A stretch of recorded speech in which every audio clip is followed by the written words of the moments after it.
Morning guys, welcome to Friday the 14th of June. As you can see, we're in the barn and the MB's parked out in the field. She's having a bit of a spring wash, well summer wash now, with rain. So what I've got is a Bale sledge in, and she needed a little bit of work over winter time and never got around to doing it. So we're doing it now, just before hay, hopefully. This sledge is an 8x4, so you can technically get 12 bales in this sledge, but I'll go through that at some other point. There's a few different designs of sledges and everybody's got their own preference, but I like this one and I'll explain why next time. But as this sledge is like 30-40 years old now, she's showing her signs of age. So what we have had is these bolts here coming loose.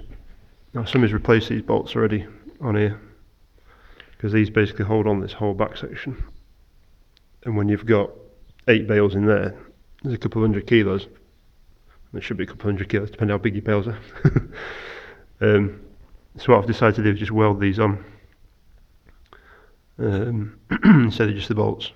And yeah, I'm not a very good welder. That one's not too bad. I'm just not yeah. There's enough there just to hold it on. Same on that side. Just the same again, just weld it on.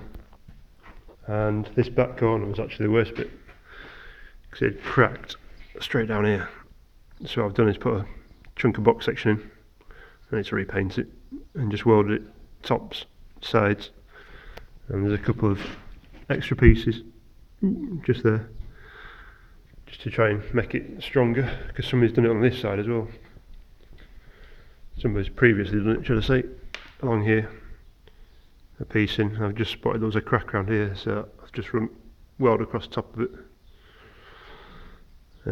I'll finish that bit off and then paint it again. So yeah, that's all with her really.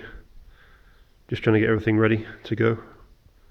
Next thing hopefully might be Bale to bring in and grease up and get ready.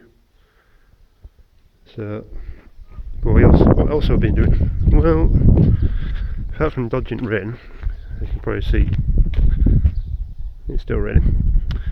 He's been on with these mowers, a pair of them. So that's the 9-foot sipma, and that's the 1.7 Mesca roll, if you know what they are.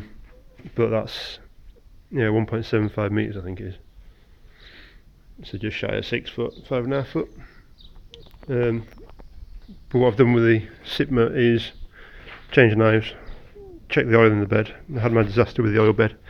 I thought that was a fill point. It's not, because that's what happens. It ends up on the floor. It's actually down there.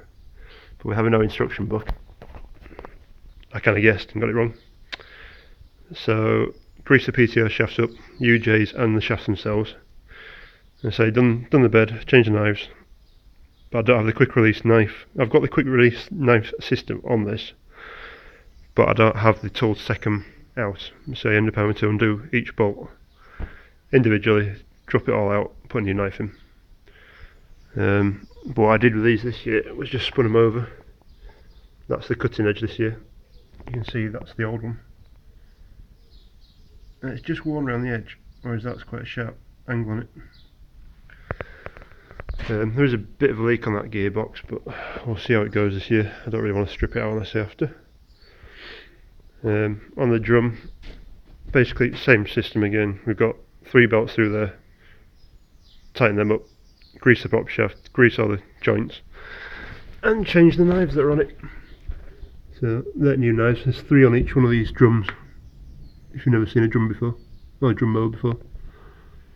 So it's basically 2 big drums in it, whereas the disc mower has multiples of these little ones. They've just got 2 on, but there's a section between there and there is one little unit, so all that's one. So when they're manufacturing it, basically if they want to make a longer bed, they put more of them in. If they want to make it shorter, they can take less, or put less in. You just end up changing the main frame, that's all. which one do I prefer? I think I prefer the drum, but it wants to be the size of that. It makes a hell of a difference being just shy of 6 foot to 9 foot wide when you're mowing. Also the drums are a little bit slower. You can't quite get the ground speed that you can with a disc mower. I think there's something like up to 8 or 10 k's with a drum, maybe up to 12, and kind of up to 15, 16 k's if you want a disc, depending on how flat your fields are, to be fair. But that's what we've got. I've got the little one ready just in case this one screws up again this year, because I had problems with the ends.